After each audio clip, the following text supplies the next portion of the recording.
Hi, and welcome back to Make Sense. Today, I'm excited to share a special episode where I joined Mino Vlachos on the Three Peak Master Leadership Experience podcast. In this episode, we talked about leadership during times of technological change and how to guide teams and organizations through digital transformation. On Make Sense, we talk a lot about the problems of enterprise software. And in this episode with Mino, we talk a lot about the solutions. So some of the questions we answer are, why do so many expensive corporate IT projects fail and what can be done to fix them? How does involving employees in the software development process change the outcome of a project for the better, and what non-IT leaders can do to be better business partners for their IT organizations. For those of you new to Make Sense, the topic of enterprise software is a recurring theme, as I believe its ineffectiveness both drives the macro system level problems and micro daily frustrations that many employees have with their jobs. This conversation is packed with actionable insights for anyone navigating technological shifts, whether you're driving change in your organization or simply looking for new ways to lead in uncertain times. Let's dive in, and I hope you enjoy this conversation. Hello, and welcome to the Three Peak Master Leadership Experience. My name is Mino Vlachos, and I'm the co-founder of Three Peak Coaching and Solutions, where we support executives to master leadership. Our company provides coaching and team workshops. We're joined today by a very special guest, Lindsay T. Lindsay is a media personality and culture critic of the technology industry, host of the podcast MakeSense with Lindsay T, Lady Engineer, and founder of LearnProductMarketFit.com, where you can shop for resources to elevate the way we innovate. Today's topic is very important to, I would say, almost all people living in society today. And I really think about it as this is where people meets technology, how we can best use our tools, especially when we think about large organizations, even small businesses, but how we really master the use of technology. So I want to thank Lindsay for making the time to be here today. And I'm going to start with a quick story of something I experienced before I hand it over to Lindsay to hopefully explain a little bit, maybe what I was experiencing and how we can do things a bit differently. I used to work at a company, and we had a lot of kind of custom coaching that we were doing. And by that, I mean some of it was 45 minutes, an hour and a half, 3 hours, 4 hours. It really depended. And from the top down, there was this mandate that we are going to put like a scheduling tool in. And the person who was running the project, they went around and collected feedback. And I was one of the people that was asked to kind of give feedback. And based on what they were telling me, I really couldn't understand how the technology was going to actually help us. It felt like it was going to make way more work when it was mandated across the business. I also felt like none of the feedback we were giving was actually being taken on board. So by the time the actual technology was kind of rammed through, no one ended up using it. And so it was a pretty expensive project, and no one ended up actually adopting it. And it created a lot more kind of chaos and frustration in the organization. And so, Lindsay, I know you talk a lot about kind of enterprise software and what you sometimes call like the misery of it. And so I'd like to kind of get your take based on the story I just walked through. Like, what have you seen in terms of implementing enterprise software, pros and some of the cons? Yeah, I'm so sorry you had to experience that. And unfortunately, that is all too common, and it's not surprising at all. Uh, One thing that is actually good was that you were even involved in the process, right? When I first started my career, my first full-time job, I was working for a consulting company. We were serving a large utility company, and I went to the manager who I was collecting requirements from, and I said, "Hey, can I talk to your employees? Because they're the ones that are going to be using this software." And the manager said, "No, that's not necessary. They'll use it because it's their job too." And that was the first time I felt this heartbreak because I really, really value the human part of human computer interaction, which was my field of study. Unfortunately, that type of leadership style, that top down, they do what I say they will do, is still very prevalent in our modern times, even though that was 20 years ago, right? There's still very much a top down, do what I say. We see this in the return to office conversation these days. Uh, that's probably one of my biggest insights for leadership of the future as Gen Xers and millennials start to take over is it can no longer be they'll use it because it's their job to. We see way too many examples of people not using the software and it being a total waste of money. The interesting thing, you felt right away that it felt uneasy. And that's really interesting because a lot of times employees are so happy to be even asked that uh, that they don't even sense whether this is going in the right direction or not. And I think that is a testament to the younger generations and our ability to see what's past the line of visibility. Line of visibility is a term in service system design, something I studied in graduate school. It says, the front stage is what an end user and customer experience, the backstage is everything in the back of the system. That think of back of house, kitchen in a restaurant. The thing is that we started to learn 20 years ago, and very much is true and demonstrated in what you say about feeling uneasy, is that the line of visibility is increasingly more transparent because our younger generations are more cognizant of human computer interactions, of computer to computer interactions, and people to people, people to computer interactions. So I think that's really interesting. I don't have advice as to like what you should do with that unease except to continue to advocate. The other thing in your story that is deeply relatable and common is this idea that you gave all this feedback and none of it was used. I actually call the gap between what people say and the insights to act on the silent killer. Okay. Now, the easiest thing, and there's plenty of videos on my YouTube, the easiest thing to understand about processing feedback is if one person says it, it's an anecdote. If two people say it, it's a coincidence. And if three people say it, it's a theme to act on. Yet, when we go on listening tours to listen to feedback and insights and input, it is very, very easy to, one, attach to negative input, and two, to listen to one loud user and listen to one very opinionated person. And if that opinionated person is also on the decision committee, that becomes a problem, which is why I highly suggest if anyone is on a project like this and is responsible for dissecting and interpreting feedback, that you actually create a way, whether it's on a whiteboard or in a document or a spreadsheet, you create a way of tracking all of the insights you get across all the different participants so you can truly identify the themes that are across at least three or more people and confidently throw out the opinions of the loud people you listen to. So I'm not surprised that the feedback seemed like it was not used at all. And then I'm also not surprised that there was no adoption.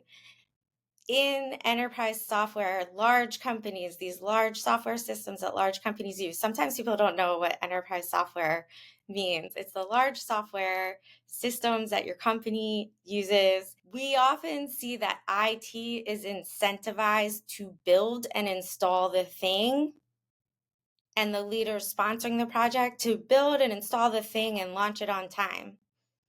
They are not incentivized by behavior change. So whatever you install and in whatever timeline, what we want to see in 2 years is a reduced time spent on calendaring, right? That's the type of behavioral metrics we should be using to incentivize our IT teams and our leadership that are sponsoring this project. When the incentives are aligned towards just getting the project out, we lose budget and time focused on change management and adoption. And I'll tell you one story. I worked with a Fortune 50 company. It was a quick 3-week consulting project. They had a new leader come in, a CTO, who's convinced they needed to replace a major digital asset management system. And they had literally just installed one over the past 3 years. There were people that spent their entire 40 hours a week for at least a year moving digital assets from the old system to this new system. And now this new leader wants to come in and rip out the system, install a new one, because he didn't see that this system that was just 3 years old was having an impact, was doing its job.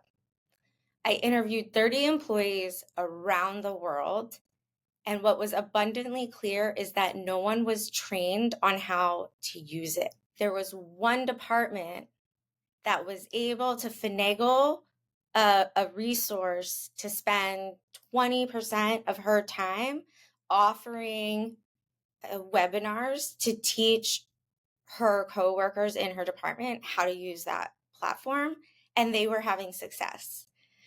So this CTO had spent whatever he spent on me to do this work, and whatever he spent on a huge consulting company to collect requirements, assuming that a new system needed to be put in place, when in reality, he could probably have hired one full-time resource at $65,000 to $85,000 a year to work 100% of their time on training this company of over 50,000 global employees.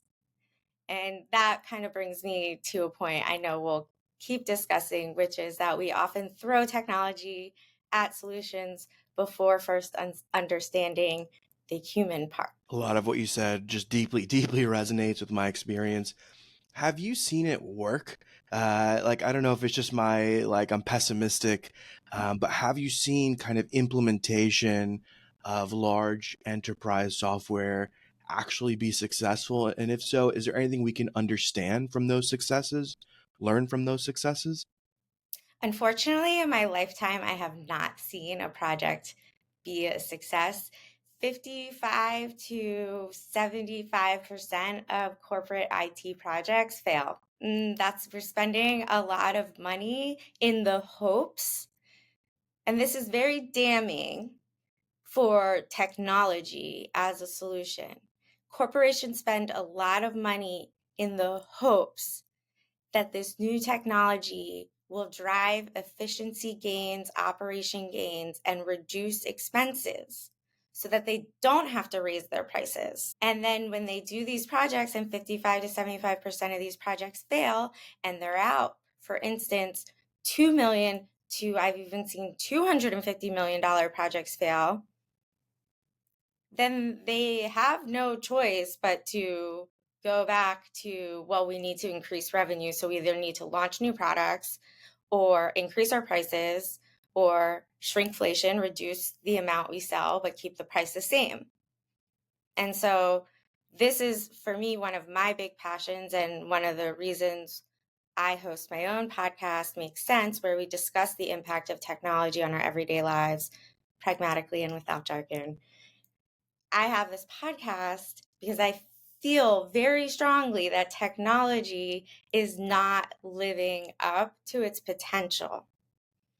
And that is why I put out resources to help others elevate the way we innovate so we can get better outcomes. Yeah. So if a lot of these projects, and I did not know those figures, so I'm just digesting how big the failure rate is. It's Um, terrifying. yeah, People with full-time jobs that are more risk averse than entrepreneurs spend years working on a project and it is a failure.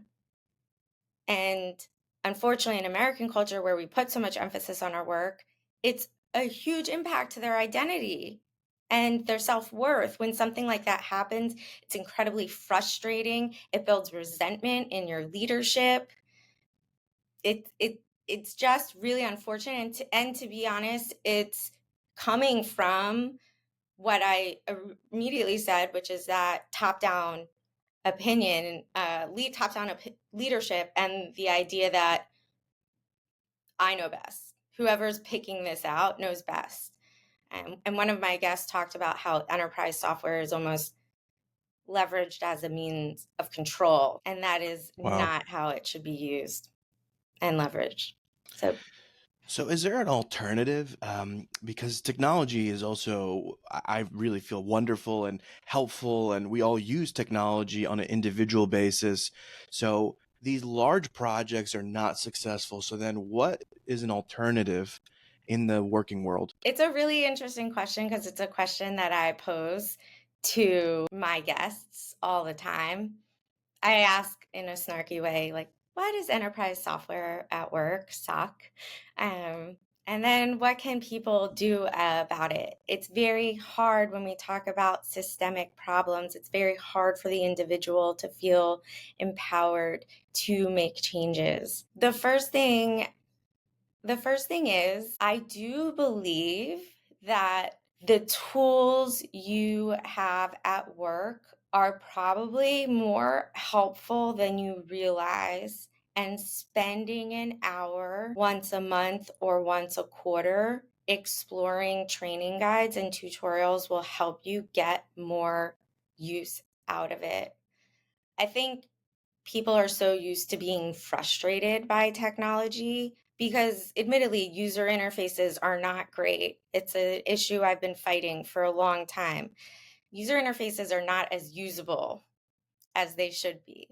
They lack a lot of principles from cognitive science and the field of human computer interaction because that stuff just is not popularized on technology teams. It's a lack of education. And that's another passion I have is that we're not educating our students really well on how to be skilled practitioners in designing and building software. So first and foremost, training. There are a lot more tools and features available to you if you take the time to learn them. I wish all interfaces were just easy to use and you didn't have to train on them, but when it comes to enterprise software, it's trying to meet so many people's different needs that it becomes bloated with features. So, just like any problem, like acceptance is a part of this, right? Awareness and acceptance is part of a part of the solution, and action is taking the time to learn the products. The other thing I believe, especially because I know from having my own podcast for the past 2 years, is that middle management is really being squeezed since the pandemic. Uh, there's top-down pressure from leaders to return to the office. There's bottom-up pressure from their employees for satisfaction and flexibility. Middle managers have an opportunity to be incredibly influential. One way is by banding together to advocate. So that is one way in which middle manager leaders can work together to get better outcomes for software projects. The other two things that they can do besides banding together is to advocate that their employees are involved in the IT project, not just to like sign off on a document, but let me see the drawings. Let me show you exactly how I do my job now.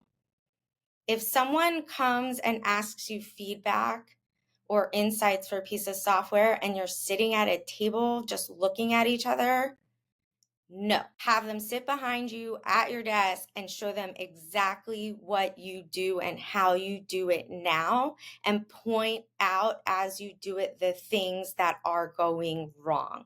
There is no replacement for actually seeing it with their own eyes. Better yet, help them do it for you so they can experience it themselves. So the second is banding. First is banding together. Second is advocating for your employees to be involved with IT and the process. Third is also helping IT to understand what your benchmarks of success are. And I would definitely, agree to that with your other leaders, because we may know that the CTO or CIO's bonus is hinged on installing the thing on time. But we can at least make it known to all of our peers in other departments that are executing this project what we need the outcomes to be successful. And the fourth thing is, if you yourself are part of advocating for a new piece of software, take a step back, make sure you understand the human problems and the human solution before advocating for a new piece of software.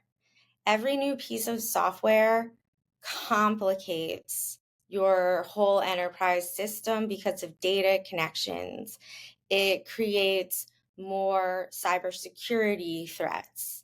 It just creates more mistakes, both on the employee experience and customer experience side.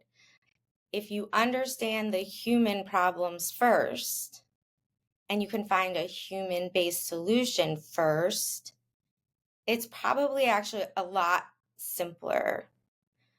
I do have a caveat on that, though. Oftentimes, I'll back up. If the problem is around an automation, if we think a human solution is Lindsay remembering that every Monday she needs to email Mino some data set, that's not it. That's not the type. But usually, some problems could be solved by two teams on different ends of the office having a meeting once a month, or actually having representatives on each other's teams. This is what I really love about this conversation is you're really helping us visualize, I feel like, technology as a system. So it's like a relationship, right? Where like different, you even talk about different enterprise software and the data, the input, output, and how it's a language barrier between systems, but they form this constellation of a network of different tools. But then this is what our work is as 3Peak is like we look at that from the human side. So humans also form networks and they all speak different languages depending on what department they're in or even their personality style or their identities. And so there's so much complexity within an organization from the humans to the tools and how all of these interact with one another. Um, it's a lot to sort out. There's a lot of complexity. It's a tough. I don't know. I also I guess I don't. I'm not jealous of like the job of some of these leaders who have to manage so much dynamics within a business. Right, right. Mm, I think I glom onto the complexity because I'm a systems engineer by education, and personally, I think disposition. I am always looking at the systems of things. It is very messy. I certainly don't envy the leadership either. I do believe there are I do believe there is a way out and over this problem. And I think it really starts with understanding that technology is a tool that is part of a solution, but not the solution itself. So I want to now bridge into probably the hot topic of today, where I think a lot of this is coming to the surface of is it a tool? Is it more than a tool? And talk about AI. Mm-hmm. And I'll give kind of, I'm going to muddy the water by giving my 2 cents first so that you can either kind of rebut or give your opinion. So, what we've looked at when it comes to a lot of technology adoption, at least what I've read, is that when a big kind of society changing technology is introduced, there's usually kind of a quote unquote lost decade of productivity. going all the way back to like the printing press. So in the beginning, when something comes out, there's so much energy applied towards figuring out how to best use this thing. And there's a lot of kind of societal wide trial and error. The same thing happened with the personal computer. So when it first came out in the kind of more 70s, 80s, there was a decade where actually productivity and efficiency went down because people didn't know how to use this tool and what's the best way to make use of it. I have a feeling that AI is somewhat similar in that, first of all, there's a lot more, I think, chatter about it and talking about it and philosophizing about it than actual adoption. So, like last time I checked, I think it was like 4% of American workers are actually regularly using AI as part of their job, and yet everyone is talking about it. And more so, we don't really know how to fully integrate and use AI. There's also lots of issues like hallucinations and kind of it making things up. It's like a weird thing where we need people to go do the trial and errors because that's the only way we'll understand how to really best use it and for it to evolve and get better with time. But also this is just my personal belief that the more we kind of overhype and say we have to jam it in and everyone has to start using it now, we're actually decreasing productivity in these kind of large enterprises. So that's just my kind of 2 cents of where I see AI as really promising, huge potential. I'm very interested, but is it really useful right now? I have some doubt. But I'd love to ask you again, you're such an expert when it comes to humans and tools, humans technology. I know you speak a lot about AI and have amazing guests on your podcast. So, how do you see this kind of unfolding right now, the kind of AI landscape and how it fits in with companies, businesses in the landscape? I want to first address the productivity claim. So it's interesting. I did not know that there was a decade loss. My first instinct is I'm sure there were a lot of other things that were influential at the time. So it wasn't a direct line, which is funny because one of the things that I hold against the technology industry is the fact that we've had significant innovation over the past 20 some years. And in this millennia, productivity indicators have been stagnant comparative to the 1900s.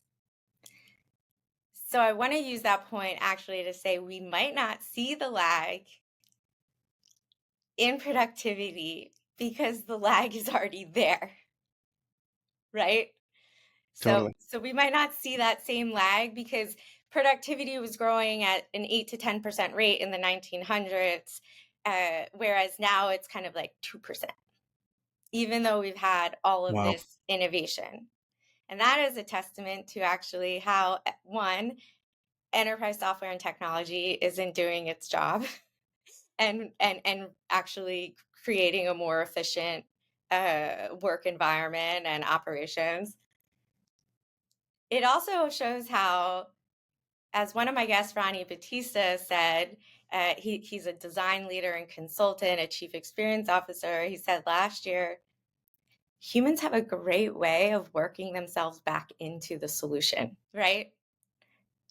Yeah. So I'll give you an example. I was researching yesterday the use of autonomous forklifts in manufacture in warehouses, actually, specifically on cargo boats. There's a scene in episode 6 of Silicon Valley HBO. Uh, Jared gets in an autonomous vehicle and goes into a shipping container, and that shipping container gets put on a boat. And on the boat, he finally gets out of the shipping container. He's relieved when he sees a forklift that he's going to have a person, and it's actually a robot. And I was like, how real is this? And let me just do a quick aside. I am launching a series of Silicon Valley reaction videos. So I if love you're that. listening to this, please follow me on YouTube because those are coming out soon. Love it. And when I went online, I said, how real is this? That was filmed in 2014, 2013, 14. How real is this today, 2024? If there are autonomous forklifts, like there is actually a person whose 100% job like 100% of their time is to manage them and make sure that they, are operating and address any bugs. So we have a way of always needing humans in the technology solution. Think about it with a self-checkout at the grocery store. Sometimes there are one, if not two, employees standing there to help everyone go through self-checkout. And here is an interesting fact from a project I did in 2003 in college, where we modeled the pacing of people going through a regular checkout and a self-checkout. And it's actually faster for you to go through a regular checkout than to do it yourself. The only reason you perceive it to be faster for your to do it yourself is because you're more actively engaged in the activity. So grocery stores install these self-checkouts, and the reality is they'd probably be able to move through these customers a lot quicker by having those two employees running a regular checkout system. So So it's just like about making us feel better, essentially. It's we're like not like, 2 steps forward, 2 steps back. yeah, So let me get back to AI. So this is all to say, like, hype is hype. Talk is cheap. I call myself a pragmatic futurist because I have always been so attuned to humans and their rate of adoption that I understand just because a technology is possible doesn't mean people are actually using it, right? So when it comes to AI, particularly AI in the enterprise, let me set a baseline. All of our major financial institutions and banks are built on top of software that they installed in the 70s in a computer language that no one understands these days. Okay? That's where a ton of data is. Okay? yeah. So what I want to say is the systems are so old You're that scaring me now. putting AI on top of it is not solving a problem.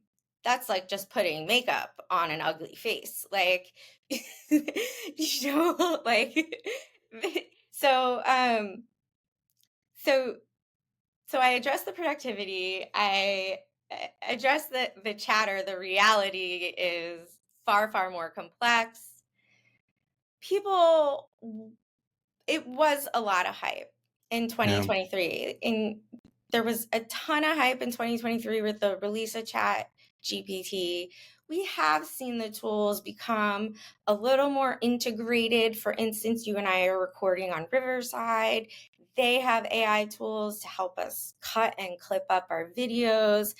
Go into LinkedIn. They want to give you an AI assistant to write your messages and write your posts. So we're starting to see it creep in certain places. In the enterprise, there are particularly challenging issues. The first being, and kind of an extension of these old systems, is that the data that the enterprise is sitting on is not good data. Okay. And here's another example. I did a consulting project for a data science company that serves top 100 power companies. And they're crunching massive amounts of data in enterprise systems like Oracle or SAP, customer data, usage data, etc. Now, this company was a services company. Every project was bespoke. They wanted to become more of a product company. In order to be a product company where you can offer one product to multiple customers and you can scale as a product company more than you can scale as a service company, the first thing we need to do is look at the top 100 of their customers and say, how many are using the same software system? Because if they're using the same software system, then we can write our own solution to integrate with that software solution. We know what the data fields are. We know what the data type should be. That it provides a consistent baseline. I asked that question, and they went off and looked at past projects where their different clients were using the same system, and the data sets were not equal. They were not the same. They were using fields in different ways to mean different things. So to simplify it, I might call in my system street address 1, street address 2. You might call it address line 1, address line 2. When you start doing those things, computers are confused. So AI doesn't have great data to crunch in the enterprise to be useful. That in possibly AI could fill out the missing data and normalize the data so that we can do something with it. But that is a long project. That is a long way to go, right? And we got here because humans are subjective. And for the past 50 years, we've been installing technology without listening to humans and taking the input, the subjectivity input. You just reminded me of I used to work in management consulting, and one of my first projects, I was doing a project in one of the biggest pharmaceutical companies. And at that point, I was, right out of university. I was kind of like naive and like business is awesome. And so I go into this pharmaceutical company, and I was doing mergers and acquisitions. So the project was to carve out and sell a piece of this business, and I was in charge of like the kind of HR work stream. So my task, I thought I got like the easiest project of all time. It was just, can you get a list of employees who work in this business unit, the address, what their job is, and the kind of financial part, what's their salary? And I was like, okay, so that'll take me what, like 5 minutes, right? I go into some database, I hit download. It took me 4 months of working like round the clock. And this is also like I was at EY. So we're doing a lot of like working all night kind of thing. So I was probably working like 80, 90 hours a week for 4 months to get those four fields, basically name, address, their salary. Like that was it, Isn't because that the systems insane? didn't talk to each other. They actually had no centralized database. There was none of that. And it blew my mind. How can such a huge company that's like a brand name, we all have their products like in our medicine cabinet right now, and you cannot get a list of employees? It's insane, right? And one of the things as a culture critic of the technology industry that I can tell you, I started my career in Silicon Valley in 2005. The professor I did research for my 2 years in graduate school, Professor Bob Glushko, there were these there are these groups that talked about how to standardize data formats. And they were leaders from all of the big companies, Oracle, Microsoft, SAP, eventually Google in there, trying to agree on the standards for different computer languages, CSS, HTML, C Sharp, trying to agree on the standards of document formats, XML, if you've ever heard that. And it sounded so promising, right? Because up until that point, at the time, I knew that all of these systems had proprietary data formats because that was the competitive advantage. That was the moat. If you were already using Oracle, it was going to be very hard to move to SAP. So that puts you in the Oracle family. And it's just, we see it with Microsoft too, right? Like you're not going to get Slack, you're going to use Teams because you're a Microsoft company, right? And so there was this hope in 2005, which was a very formative time. As we look back, it very much informs where we are today. There was this hope that companies could somehow come to an agreement for the best interest of their customers and to see the technology really succeed. Um, it's at the same time that this field of is called service-oriented architecture. We don't really use that term anymore, but we see like web services, APIs trying to connect things. We were in the Valley, we were talking about that stuff in 2005. And there was so much hope again that we could get these huge enterprise software systems to work together. It is now 2024. I interviewed Professor Bob Glushko on my podcast. I said, "What happened to those standards boards that you were on?" He said, "I figured out that they were just a bunch of rich guys that wanted to play golf together." Womp womp, right? Then I have a, a, a digital transformation leader from Slalom Consulting, Berman Painter, on my podcast. And he wants to talk about componentizing software systems for more flexibility and imagine Legos, right? You can build a bunch of different sets with the same Legos, right? You can build a woman, you can build a man, you can build a house, you can build an office, a picnic table, whatever. And so this dream of being able to do that with enterprise software, and I'm like, that sounds familiar. I love that idea, and I love that people are still trying to pursue it. But we've been trying to pursue it for 20 years, you know? And so when you talk about AI again being deployed intelligently in the enterprise, whoa, whoa, whoa, whoa, whoa. Like an analogy would be like, I volunteered in Haiti once. I was with some Engineers Without Borders. We were installing compostable toilets. I came away thinking, man, if we wanted to fix the wastewater and sewage in most of Haiti, we would have to airlift all of the citizens up off the island and install the piping, right? This is totally impractical. It never happen. It is really the same thing with enterprise software and the technology systems that we use. Uh, I would not go to Haiti with a flush toilet and try to install it when like there is no piping, there is no sewage plant.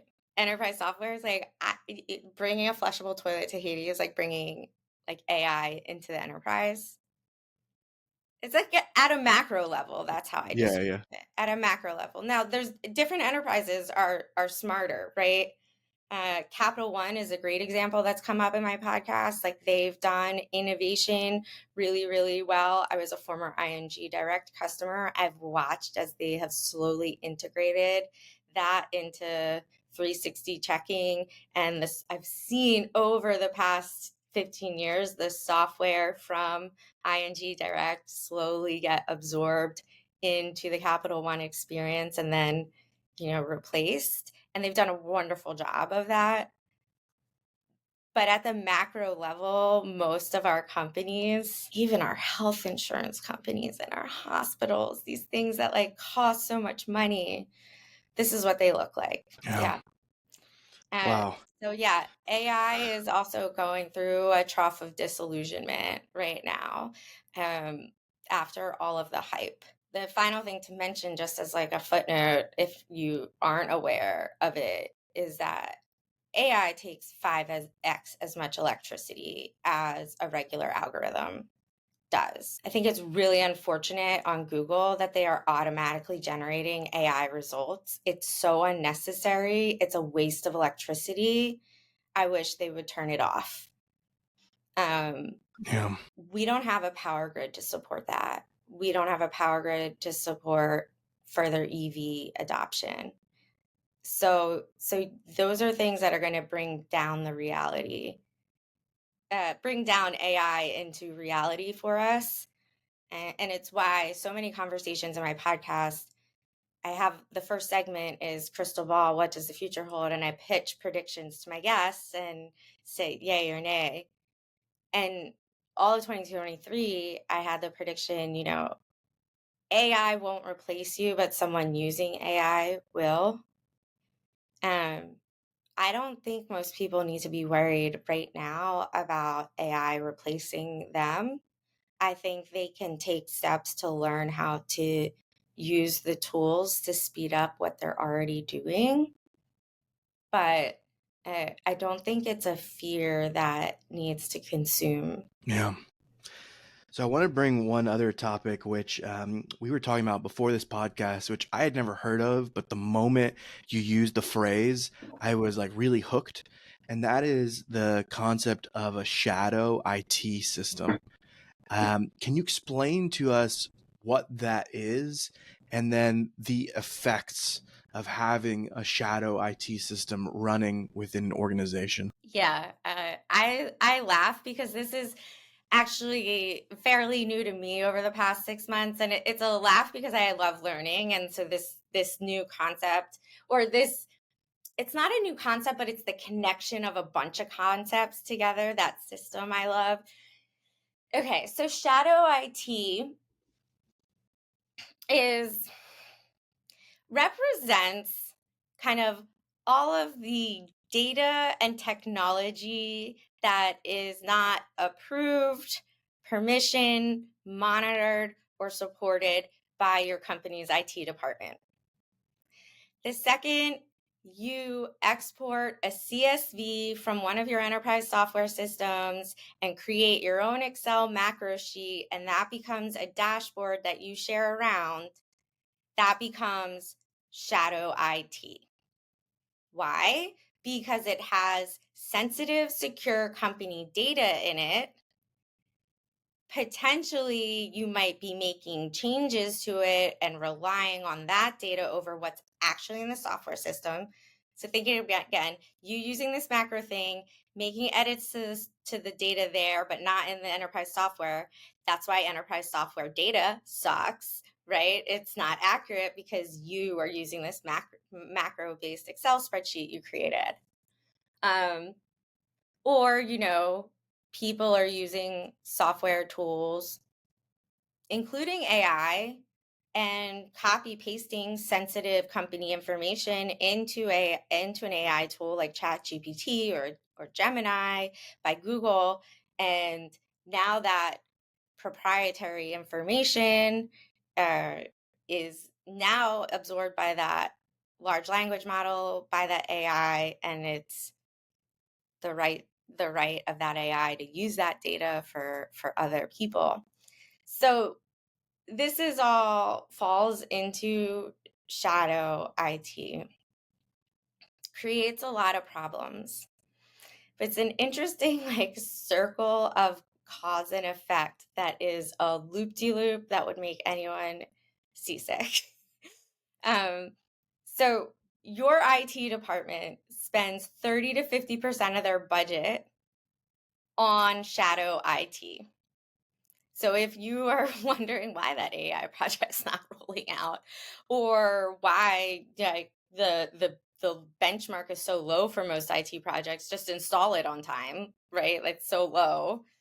It's because almost up to half of your resources are being used to compensate for your Excel addiction, for your Excel crutch. But here's the thing. The reason so many people within a company use Excel, not just because they know how to use it and are comfortable with the spreadsheets, is because those software systems that your company rolled out are inflexible to new use cases, and the employees can't do what they want to do with the software system.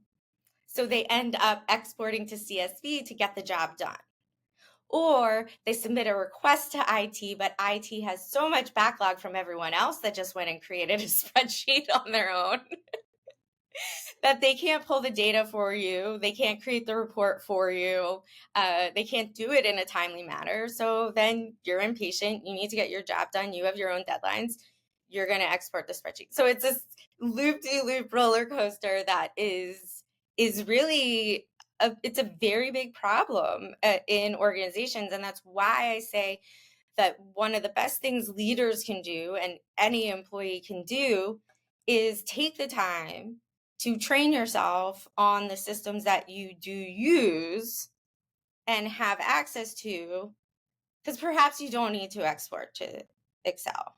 And let me talk a little bit more about why that is a problem.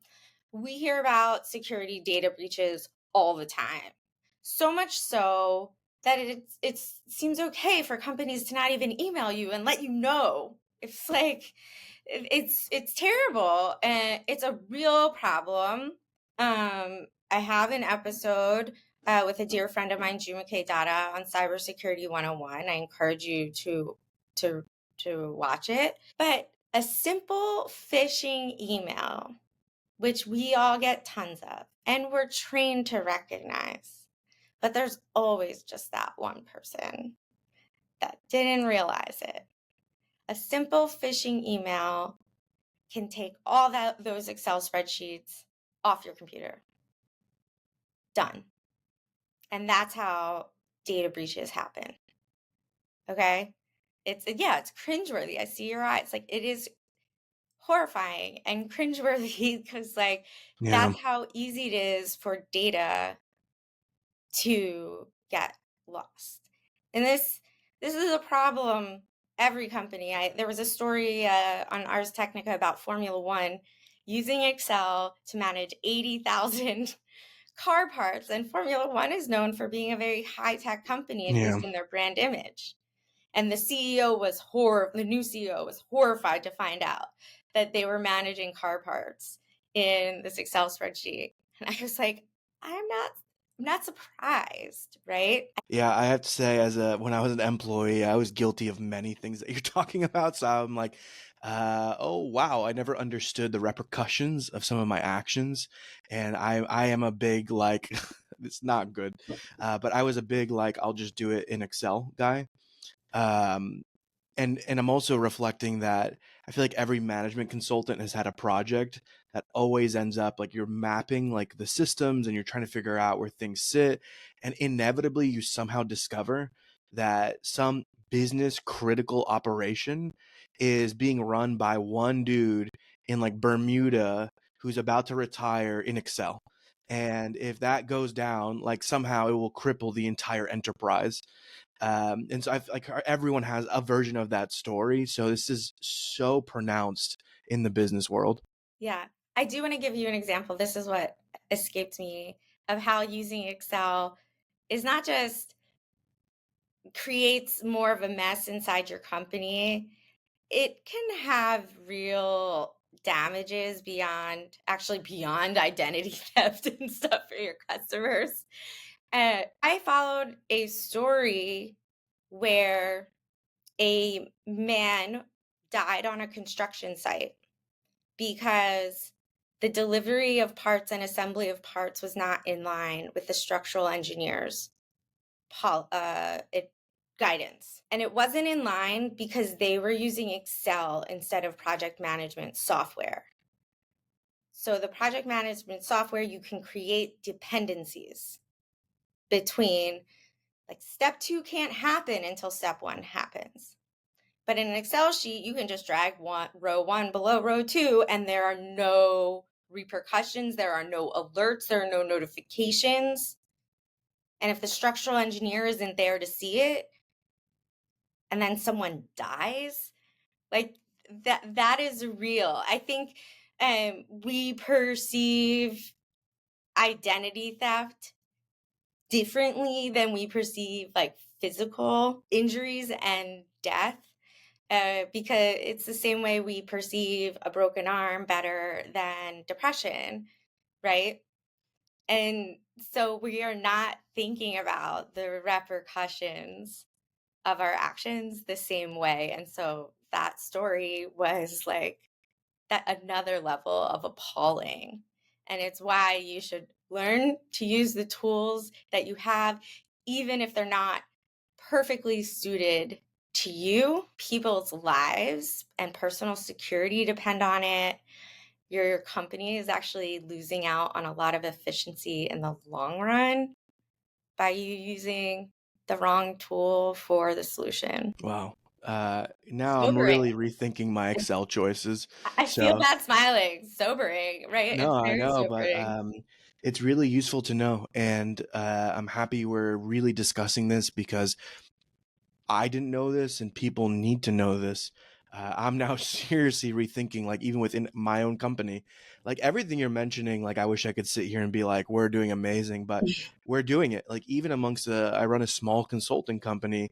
We are doing the very things you're talking about, and now I'm gonna get off this call and go and whip everyone into action because it's not we're not doing critical things like you said around physical safety, but still, like we use a CRM system. We choose to use HubSpot, and like I even my co-founder, he still uses like a Google Sheet instead of using HubSpot.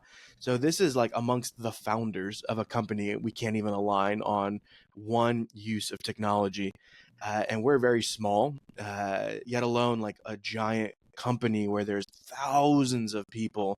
It's very difficult to align people and to, of course, like you said, have one piece of technology meet everyone's needs. But I'm really understanding through this conversation the repercussions. It could be, again, physical, financial, security. Like there's so many places where when we don't attend to this stuff, it can really cause harm. Yeah, I'll give you another example. I was going to guess you probably use a Google spreadsheet for some sort of project management too, or status updates or something like that. Uh, so one of the things I do for clients is take them from a service company to a product or a productized service company. And I do that first by figuring out where the efficiencies are and how you can optimize your back end operations. So you can't really deliver a standardized product or experience to your customers if you don't have a standardized back end. And this consulting company was 70 people, and they had not agreed on a project management system. They had not agreed on an order for their document management. So, what kind of inefficiencies were they experiencing? Creating bespoke proposals over and over and again, creating bespoke client deliverables over and over and over again. They were not able to like cover their operational expenses with their revenue because of the inefficiency. The finger cuffs there is that people were so spread thin creating all of this bespoke stuff. There was never an opportunity to standardize everything. So it kept going. Again, it's just a circle that can make anyone seasick. And so I will tell you, for your company, because you are small right now, since humans are subjective, every human you add to your company will add a new opinion and level of subjectivity. And you need to implement the standards and build the consensus from the very beginning so that you can constrain the amount of variation in humans from that human subjectivity when you add new employees. Absolutely. And so this is where we work in is like the leadership part of this is it's tough because what we're talking about is, well, it doesn't really work if you're too top down, right? So you need to have some access to the end user and understand what really works for them. But then similarly, like there's what I've seen in the last 10 years in like the more leadership development spaces, there's a lot of this which is great because it's needed, but this like more emotional, intelligent leader, the empathetic leader, somewhere in that, there's I think the message has been construed of like we should all just be the very kind of hands-off, cool guy, like anything goes. And what's lost in that is standardization, is unification, and a lot of what we're supporting clients with is how do you have some emotional intelligence, so have empathy, and also you need to set direction as a leader. It cannot just be an assortment of people hanging out, each making their own decision, because then you're not a company, you're like a collective doing like a cool guy hangout. Yeah. And companies can't run that way. When it comes to leadership, what I've heard, along with the compassionate and the EQ, is figuring out how you can lead yourself when you're in a system of bureaucracy. And that would say, go and export that CSE and get the job done. And then don't worry about all the things that are holding you back, kind of thing. And I wrote down in my notebook just right now, I wrote compromise. It's a compromise. So the top down leadership of saying, you will use it because I say so, that doesn't work. You will use it because it's in the long term best interest of our team and our company, because not using it causes XYZ problems. Here, let me give you a half day to learn how to use it. That, I think, is the leadership of the future, right? It's explaining why this is the rule or why this needs to be the rule, not just stating the rule and saying, do as I say, right? Let Yeah. people in to understand the problem so they can be part of the solution, I right? love it. So It's a using some of compromise. that empathy to get into the shoes of the end user, using more kind of consensus to build the thing, but then setting direction and saying, this is what's good for all of us. We're in the same boat with each other. And then giving resources, right? So we can actually train people and have them adopt the thing instead of having a good solution, but no one uses it because we never actually train them. Yeah. And I also want to emphasize compromise, because your enterprise software systems you use at work are not going to change overnight. They're not going to become immediately flexible to new use cases. They're still going to be onerous and clunky. And we're going to have to wait for the next batch of systems to sunrise at your company. In the meantime, please find a compromise for how you do your business process now and how you can more integrate the tools of record that your company has, so we can free up IT to install those new sunrise systems that might be more usable and more flexible to what you need it to do. So, part of the solution, right? I love it. So, Lindsay, I've loved just kind of talking with you because, as I've mentioned, our company deals a lot in the human side of the systems, and you're really at this like amazing intersection where people and technology and tools meet, which is so unique, and I find it fascinating. We've talked about many things around enterprise software and how it often goes wrong and some of the wasted resources. What are some alternatives? We've kind of walked through some of the mindsets of IT when kind of the corporate side incentivized them to just install and just deliver and the problems that that may cause. We talked a little bit about AI, the shadow IT system. So I want to give you an opportunity just to, as we close out, give your final thoughts and share anything you'd like to leave our viewers and listeners with. What comes to mind in terms of final thoughts? One, pragmatic futurism, right? There's still reason to be optimistic, and there's better choices we can always continue to make around how we use technology in our personal and professional lives. The other is that, and it's what I'm passionate about, is that we can do better as problem solvers. We need to elevate the way we innovate in order for the human experience to be positioned like in front in the future. And we can only do that by involving the human in the solution. Okay. Technology is not a solution, it is a tool. Understand the hard human part first, and our solutions, the whole solution will have the human experience front and center. So it comes with each of you every single day when proposing solutions and solving problems to focus. It's hard. Our egos don't do it. Our egos don't do it naturally. We think of what we think, not what other people think when it comes to a solution, right? Put the human first as you think of the solution, then involve the technology, and the human experience will be part of the future. I love it. I usually offer my own final thoughts, but actually I don't know that I have any this episode because you've shared so much rich information with us, and it's been a really brilliant conversation. So I suggest if anyone is more interested in this intersection of the human and the technology, the tool, please check out Lindsay's podcast. And I also would, which is the MakeSense podcast.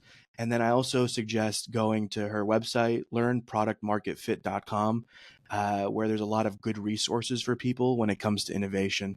So I want to just thank you so much, Lindsay, for sharing really brilliant, insightful things. And I really am hoping that through this and all the other work you're doing, that we continue to bring these to the light. That's what we're passionate about. Anytime there's any shadow system of any sort, let's bring it to the light. Let's bring awareness to it. And thank you so much for joining us today. Yeah, thank you so much for having me. I really enjoyed having this conversation. Thank you. There'll be links for all the things we mentioned and a way to get in touch with Lindsay in the show notes for everyone. So thank you. And we're going to close the episode. Thank you for watching and listening.